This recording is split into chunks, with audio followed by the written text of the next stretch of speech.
राम राम सभी को। My self नवीन कुमार और एक कंपनी है, बेसिकली एक हॉस्पिटल है जो कि अपना आईपीओ लेके आना चाह रहा है। हॉस्पिटल का नाम है भरूच ब्रूच लाइफ केयर हॉस्पिटल। वैसे गुजरात के अंदर में इस्टेब्लिश्ड है ये हॉस्पिटल।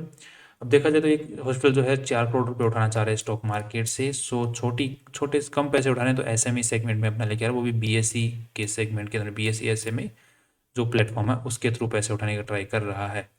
अब यहाँ पे हम आईपीओ की अगर बात करते हैं इसकी, तो 13 अगस्त से 16 अगस्त के बीच में इस कंपनी का आईपीओ खुलने वाला है 25 का। फिक्स प्राइस कंपनी ने सेट किया है यहाँ पर। और जो पूरी वैल्यू लगाई जा रही है हॉस्पिटल की, पूरे हॉस्पिटल की वैल्यू वो है 15 करोड़ रुपए लगाई जा रही है। अब यहाँ पे जो बेसिक रीजन हॉस्पिटल बता रहा है कि हमारे पैसे उठाने के पीछे तो क्यों जरूरत पड़ी, तो परचेज ऑफ मशीनरी, मशीनें खरीदनी है, और development of medical tourism web portal. अभी एक थोड़ा सा कंफ्यूज नेम है कि मेडिकल टूरिज्म फिर वेब पोर्टल। सो इसके लिए मैंने थोड़ा सा पढ़ने का कोशिश किया, जिसका मेरे को यहाँ पे एक लिंक मिला जिसके ऊपर समझने की कोशिश किया कि जो क्लाइंट्स होते हैं उनकी इन्फॉर्मेशन को ऑनलाइन करना। पूरा मतलब क्लाइंट चाहे तो सब कुछ ऑनलाइन देख सकता है, हॉस्पिटल के बारे में अपॉइंटमेंट बुक कर सकता है, अपने उसका ट्रीटमेंट किस तरीके से चल रहा है, किस स्टेज पे चल रहा है। राइट, जो कंप्लीट जो इन्फॉर्मेशन होती है हॉस्पिटल के लिए भी, क्लाइंट के बारे में, और क्लाइंट को भी अपने हॉस्पिटल के बारे में और खुद के ट्रीटमेंट के बारे में ऑनलाइन अवेलेबल हो एक ही जगह बैठ के। सो ये होता है पूरा एक जो सिस्टम बना दिया जाए, उसको वेब पोर्टल कहते हैं, मेडिकल टूरिज्म वेब पोर्टल। सो काफ़ी सारे हॉस्पिटल इस चीज़ का यूज़ करते हैं। सो इसी टाइप का एक सिस्टम इनको भी बनाना है। तो ये मेरे को समझ में आया। अगर किसी भाई को अगर ज़्यादा अच्छे से पता है तो वो एक्सप्लेन कर सकता है डिस्क्रिप्शन के, सॉरी, कमेंट सेक्शन के अंदर में। We would be very glad. Next अगर देखते हैं अब कंपनी के बारे में और डिटेल्स को, तो अगर चेक करते हैं यहाँ पर, तो जो कंपनी के जो प्रमोटर लोग हैं, जिनके मालिक लोग हैं, उनके पास में 86% के आसपास में शेयर होल्डिंग थी, मतलब कंपनी का मालिकाना हक था। और आईपीओ के बाद में 63% ही रह जाने वाला है। सो काफ़ी कम रह जाने वाला है, और वो भी इतने छोटे हॉस्पिटल में इतनी ज़्यादा शेयर होल्डिंग देना। मतलब लगभग 40% के आसपास में शेयर होल्डिंग दे दी इतने छोटे हॉस्पिटल के अंदर में ही। तो फिर मेरे को दिखता है कि कहीं ना कहीं फ्यूचर में जा कर के जो प्रमोटर लोग हैं उनके मन के अंदर में कहीं ना कहीं एक कीड़ा खटकेगा, ऐसा प्रतीत होता है। क्योंकि अगर इतने छोटे में, क्योंकि कल को हॉस्पिटल और बड़ा हो सकता था, तो अगर हम लोग ये मालिकाना हक नहीं देते पब्लिक को, तो आज के दिन कम हम ज़्यादा मतलब बड़े लेवल के ऊपर में हम हॉस्पिटल के मालिक हो सकते थे। बट हमने छोटे से हॉस्पिटल के अंदर में मालिकाना हक बहुत ज़्यादा बांट दिया, जिसकी वजह से हम आज मालिक नहीं हैं हॉस्पिटल के, उतने लेवल तक के मालिक नहीं हैं। तो एक बात खटकती है जब बड़ा हो जाता है हॉस्पिटल, तो बाद में एक गलत डिसीजंस भी, या फिर अलग डिसीजन जो शेयर होल्डर्स के फेवर में नहीं होते, वो मैनेजमेंट लेने की कोशिश करता है। तो ये एक जस्ट से, अब हॉस्पिटल आज के दिन काम क्या करता है। सो कम जो हॉस्पिटल का ब्रांड नेम है, जिसका नाम है मेपल हॉस्पिटल्स, तो अगर किसी भाई ने नाम सुना है तो वो बता सकता है। ये गुजरात के अंदर में अवेलेबल है आज के दिन। इसका जो एड्रेस है, अगर एड्रेस की हम लोग बात करते हैं, तो ये एड्रेस है यहाँ पर भरूच, गुजरात के अंदर में। नेक्स्ट अगर देख लेते हैं अब और चीज़ों की, अगर डिटेल्स में जानकारी लेने की अगर कोशिश करते हैं हम लोग इस हॉस्पिटल के बारे में और ज़्यादा, तो आज के दिन अगर देखा जाए तो ये हार्ट पेशेंट्स के लिए ज़्यादा मेनली अवेलेबल है। 24 आवर्स से सर्विस इनकी अवेलेबल है। बाकी जो और भी जैसे इमरजेंसी सर्विसेज होती हैं वो भी प्रोवाइड करता है। और ये अल्ट्रा लग्जरी सेगमेंट के अंदर में यूजुअली आता है। इसके पास में 25 बेड्स हैं। तो ये ज़्यादा बड़ा हॉस्पिटल नहीं है, छोटा ही है आज के दिन में। और आगे फ्यूचर के अंदर में और मशीनरी वगैरह खरीदने की कोशिश कर रहा है। अब आगे अगर देखते हैं कंपनी के आरएचपी को पढ़ने की कोशिश करते हैं, जिसके अंदर में हमें कुछ समझ में आता है, तो और अगर कोई दिक्कत नजर आती है तो उसकी भी चर्चा करते हैं। अब यहाँ पे मशीन खरीदने के अंदर में 2.5 करोड़ रुपए खर्च किए जाएंगे। 75 करोड़ रुपए जो हैं वो पोर्टल, 75 लाख रुपए जो है पोर्टल खरीदने के अंदर में खर्च किए जाएंगे। और बाद में जनरल कॉर्पोरेट पर्पस में 20 लाख रुपए लगने वाले हैं। नेक्स्ट यहाँ पर ये कंपनी के जो प्रमोटर लोग हैं, सबसे बड़ा जो मालिक है उसका नाम है डॉक्टर जय कुमार नरेंद्र व्यास जी। कंपनी के ऊपर में, हॉस्पिटल के ऊपर में कोई केस वगैरह खास है नहीं। एक सिर्फ एक सिंगल केस है, वो भी टैक्स से रिलेटेड केस है, जिसमें 70 हजार रुपए का नुकसान हो सकता है हॉस्पिटल को। ये कंपनी के पास में कुछ हॉस्पिटल्स के प्रीमाइसेस हैं जो कि कंपनी द्वारा ओन्ड है। सो हॉस्पिटल का यहाँ पे जो बिल्डिंग जिसमें सब काम होता है वो ओन्ड नहीं है, कंपनी द्वारा, हॉस्पिटल द्वारा ओन्ड नहीं है। जो डॉक्टर जय कुमार व्यास हैं उनके द्वारा ओन्ड है। सो जिस भी हॉस्पिटल कंपनी जो है, हॉस्पिटल एक कंपनी हो गई, राइट, हम तो हॉस्पिटल को ओन करने वाले हैं। अब जो बिल्डिंग काम में ली जा रही है वो डॉक्टर जय कुमार, जो कि मेन प्रमोटर हैं कंपनी के, इस हॉस्पिटल के, हॉस्पिटल के मेन करता धर्ता है उनके नाम पे है, हॉस्पिटल के नाम पे नहीं है। और जो हॉस्पिटल है वो डॉक्टर जय कुमार को रेंट पे करता है हर महीने का 15,000, इस वाले हॉस्पिटल का, इस वाले बिल्डिंग का 85,000 रुपये पे करता है और इस वाले बिल्डिंग का 50,000 रुपये पे करता है।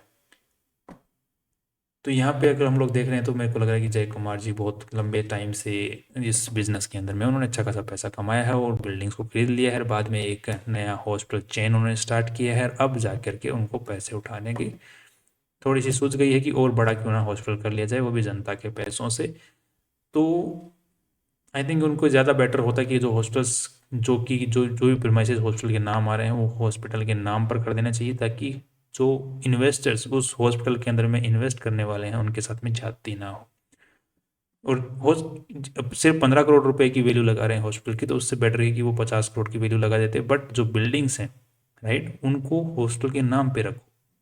और आप मालिकाना हक 63% ही रख रहे हो हॉस्पिटल के अंदर में, क्योंकि हॉस्पिटल के जो हॉस्पिटल में आईपीओ में उठाया जा रहा है उसके पास में कुछ है ही नहीं, राइट, ना बिल्डिंग है ना कुछ और है। और जो इंस्ट्रूमेंट्स होते हैं जिनकी वैल्यू टाइम के साथ में गिरती जाती है, डेप्रिसिएशन मिलता है जिसकी वजह से जिन चीज़ों के ऊपर में उन चीज़ों को हॉस्पिटल के नाम पे दिखा रखा है। तो एक काइंड ऑफ एक फॉर फॉर प्रॉफिट के लिए हॉस्पिटल खोला, वो एक जो कंपनी है वो खोली हुई है और इन्वेस्टर से पैसे उठाने में मदद मिल गई उस हॉस्पिटल की वजह से। और जो मेन जो चीज़ें होती हैं बेसिक, जो कि मेन वैल्यू क्रिएट करती हैं, जो हॉस्पिटल खुद हो गया, जगह हो गई, बिल्डिंग हो गई, वो प्रमोटर जी के नाम पे है।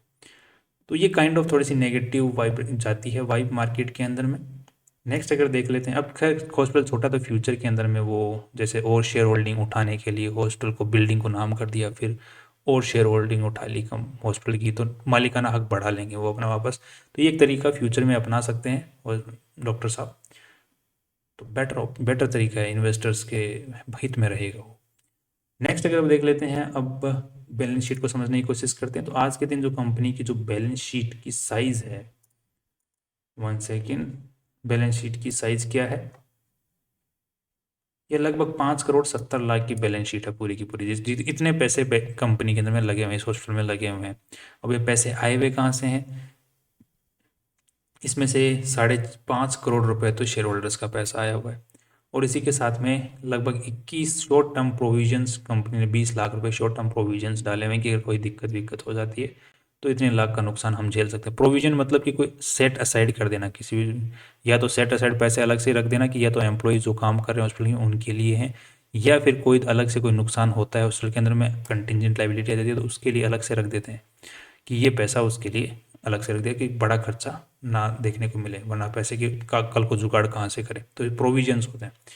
इसी तरह पैसा लगा हुआ कहाँ पे है, तो ये जो प्रॉपर्टी प्लांट एंड इक्विपमेंट्स के अंदर में 1,29,00,000 रुपए लगे हुए हैं, और बाकी 3 करोड़ रुपए जो हैं वो जो सिक्योरिटी डिपॉजिट होता है वो उसके लिए रखा हुआ है हॉस्पिटल के जो अलग अलग ब्रांचेज हैं वहाँ के ऊपर में। साथ में ही बाकी जो पैसे हैं short term loans and advances दिए हुए हैं, जो कि इसी एक साल के लिए ही, जैसे कोई इक्विपमेंट्स खरीदना हो गया इस टाइप से। सो बैलेंस शीट तो ठीक है, वहाँ पे भी कोई दिक्कत नहीं है। Revenue from operations everything is looking good, और कंपनी अच्छा पैसा भी कमा रही है। Now everything seems fine. अब एक चीज़ और देख लेते हैं, कंपेरिजन भी करके देख लेते हैं। बट यहाँ पे ध्यान रखना, कंपनी के जो कैश फ्लो स्टेटमेंट है वो नेगेटिव है, यहाँ पे 3 करोड़ रुपए नेगेटिव के अंदर में, और मेन रीज़न उसके पीछे है कि increase in the long term loans and advances. So यहाँ पर कंपनी ने लॉन्ग टर्म जो लोन है उसको यहाँ पे चुकाया है, जिसकी वजह से यहाँ पर अगर हम लोग बैलेंस शीट को देखते हैं 2023 मार्च 2023 की डेटा के अकॉर्डिंग, तो यहाँ पे हमें नॉन करंट लाइबिलिटी दिख रही है, एक मतलब एक बड़ा लोन दिख रहा है जब 5,71,00,000 रुपए का। तो वो कंपनी ने अच्छा खासा चुका दिया है और इन्वेस्टर्स के पैसों से, और उसके बाद में अब लोन वोन हॉस्पिटल के ऊपर में नहीं है। That's very positive actually. अब इंटरेस्ट विंटरेस्ट नहीं देना पड़ेगा। अब थोड़ा सा देख लेते हैं कंपेरिजन के हिसाब से, एक बार का जो मार्केट में ऑलरेडी हॉस्पिटल्स हैं उनकी क्या वैल्यू चल रही है इस टाइप से जो कमाई कर रहे हैं। तो यहाँ पे इसकी जो पी रेशियो है तो वो कितना है, ये 70 लाख रुपए कमा रहा है, 15 करोड़ रुपए वैल्यू लगाई जा रही है। सो 21 22 का पी रेशियो निकल के आता है। इसको कंपेयर करके देखते हैं दूसरे हॉस्पिटल में, तो यहाँ पे इसका है 44 का, इसका आ रहा है कितना, इसका तो आ ही नहीं रहा क्योंकि ये कमाई नहीं कर रहा। तो ये दो हॉस्पिटल के साथ में एक दूसरा हॉस्पिटल और है, एक सेकेंड, एक दूसरा हॉस्पिटल और है जिसका फैमिली केयर नाम से है, क्योंकि ये जो नाम दिए हुए हैं ये कंपनी ने, हॉस्पिटल ने खुद ही बताए हैं अपने दूसरे पीयर ग्रुप का। तो इसका जो पी रेशियो, मतलब ये तो बहुत अच्छी कमाई कर रहा है, 3 का पी रेशियो, जबकि इसका हॉस्पिटल का 21-22 के आसपास में है। अब हमें एक चीज़ और देख लेनी चाहिए कि जब इतना भयंकर पी रेशियो कैसे है, कोई अचानक से कोई बड़ी कमाई कर ली है क्या, चक्कर क्या हुआ इसके अंदर में। तो यहाँ पे दिख रहा है हमें 2 करोड़ रुपए इसने यहाँ से कमाए हैं, profit after tax is okay. तो इसको टैक्स कंसेशन मिला है, जिसकी वजह से इस एक टाइम का गेम है। क्योंकि यूजुअली कई बार कंपनी ऐसे मिल जाती है ना कि यार इतना भयंकर पी, इतना अच्छा पी कैसे मिल गया, कोई वन टाइम प्रोसेस है कि कोई हमेशा चलने वाली चीज़ है। अगर हमेशा चलने वाली है तो फिर तो सोना मिल गया, बट यहाँ पर वन टाइम वाली चीज़ है जिसकी वजह से इसको यहाँ पे पी रेशियो सुधरा है।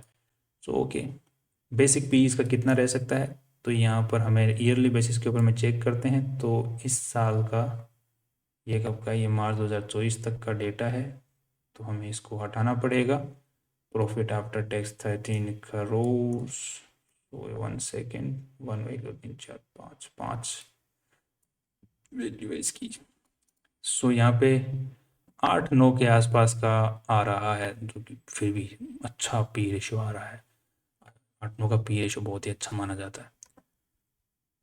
दैट्स ग्रेट कि फैमिली केयर हॉस्पिटल अच्छी कमाई कर रहा है, जो कि हमारा आईपीओ लेके आ रहा है उस कंपनी के मुकाबले। दूसरा हम देख लेते हैं पीबी रेशियो के हिसाब से, तो यहाँ पे 1.67 का हमने चर्चा किया था शुरू के अंदर में, तो उसको कंपेयर करके देख लेते हैं एक बार इनके साथ में। तो इसका पीबी रेशियो है 0.7, इसका है 9 एंड इसका है 1.22। सो सभी के मुकाबले वैल्यू भी हॉस्पिटल में अच्छी खासी लगाई है, साथ में कमाई भी ठीक ठाक कर रहा है कुछ हॉस्पिटल के कंपेरिजन में, और कुछ हॉस्पिटल के हिसाब से ठीक नहीं भी कर रहा है। सो वैल्यू मुझे लग रहा है कि ठीक ही लगाई, बट द थिंग इज कि ये जो हॉस्पिटल आईपीओ लेके आ रही है 15 करोड़ की ही वैल्यू है इसकी। बाकी जो हॉस्पिटल्स हैं उनकी किसी की 30 करोड़ की है, इसकी 40 करोड़ की है। सो यहाँ पर कुछ मुझे खास अपवर्ड मूवमेंट आए इस आईपीओ के वाले कंपनी के अंदर में, हॉस्पिटल के अंदर में, शेयर के अंदर में, तो वो मुझे दिख नहीं रहा किसी भी कंपैरिजन के हिसाब से। बाकी लॉन्ग टर्म के हिसाब से मुझे ठीक लग रहा है अभी, बट ये है कि जो प्रमोटर लोग हैं उनको थोड़ा सा देखना पड़ेगा, राइट। या तो हॉस्पिटल को इसके नाम पे करो, या फिर कोई नया हॉस्पिटल अगर खरीदते हो तो फिर उसको कंपनी के नाम पे खरीदो, हॉस्पिटल के नाम पे खरीदो, ना कि प्रमोटर लोग अपने नाम पे खरीदें बाद में किराए पे दे। वो एक अच्छी चीज़ नहीं रहती है, वो एक अच्छा मार्केट में संदेश नहीं जाता है। हाँ, ये थोड़े जालसाज हैं, इस टाइप का संदेश मार्केट में जाता है। अपने जो उनकी ना सुने, जो आपके बैंकर्स होते हैं, मर्चेंट बैंकर्स, लीड मैनेजर जो होते हैं आईपीओ लेके आने में मदद करते हैं, उनकी ना सुने, इन्वेस्टर्स के बारे में सोचें तो ज़्यादा बेटर ऑप्शन रहता है। That's all. कल फिर मिलते हैं एक नई इंपॉर्टेंट वीडियो के साथ में। अब इस हॉस्पिटल के अंदर में आईपीओ में लगाना है कि नहीं लगाना, मेरे को लग रहा है कि थोड़ा बहुत अगर स्टॉक मार्केट फिर से उछाल लेता है तो फिर इस आईपीओ के अंदर में भी आपको थोड़ा बहुत उछाल देखने को मिल सकता है, थोड़ा सा शॉर्ट टर्म में। बाकी मुझे मीडियम टर्म्स के अंदर में मुझे ज़्यादा इसमें उछाल देखने को नहीं मिल रहा है। लॉन्गर टर्म के हिसाब से अगर देखा जाए तो उसके लिए हमें थोड़ा सा और स्टडी करनी पड़ेगी कि प्रमोटर लोग जो हैं हॉस्पिटल के फेवर में कौन से नए डिसीजंस लेते हैं जो कि लॉन्ग टर्म में सपोर्ट करेंगे कि या नहीं। That's all. कल फिर मिलते हैं नई इंपॉर्टेंट वीडियो के साथ में। सी यू टुमारो।